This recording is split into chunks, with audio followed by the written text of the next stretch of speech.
Via, what offer at sino yung kausap mo? Si Mr. Alarcon. Friend ko na business owner. Yung may-ari ng Bloom Scents. Oh, parang narinig ko na it's about Belle at pinag-uusapan niyo na parang pumayag siya to do something. Gusto niya kasing kuhaning model si Belle. Nagandahan kasi siya nung Campus Queen Contest. So gusto niyang offeran ng kontrata yung anak natin. Wag!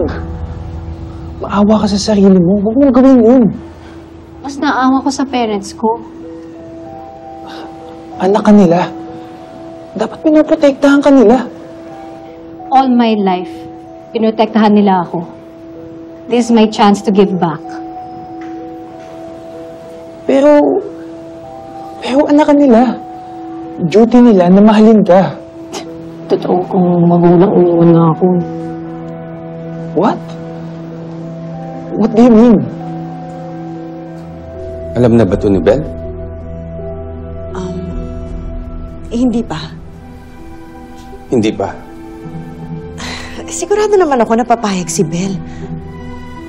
Malaking tulong to sa atin financially.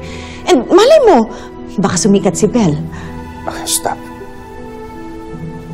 Bakit?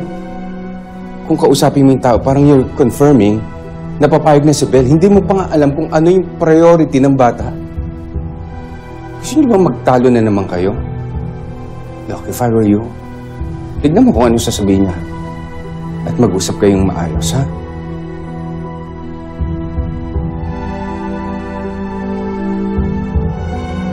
Wala. Nothing. Basta, ang importante, kailangan ko na matulungan ng parents ko. Napatunayan ko na kung gaano ako kahalaga sa kanila. So, bilang anak, kailangan ko gawin kung ano gusto na ni Mommy. Pero unfair yun na ikaw yung gumawa ng paraan. Paano kung makikipagmabutihan ka dun sa lalaki? Parang daddy mo na ngayon sa edad eh. Kaya kong protektahan sarili ko. Paano? Bakit ka ba masyadong affected? Dahil concerned ako. Dahil kaibigan kita. Dahil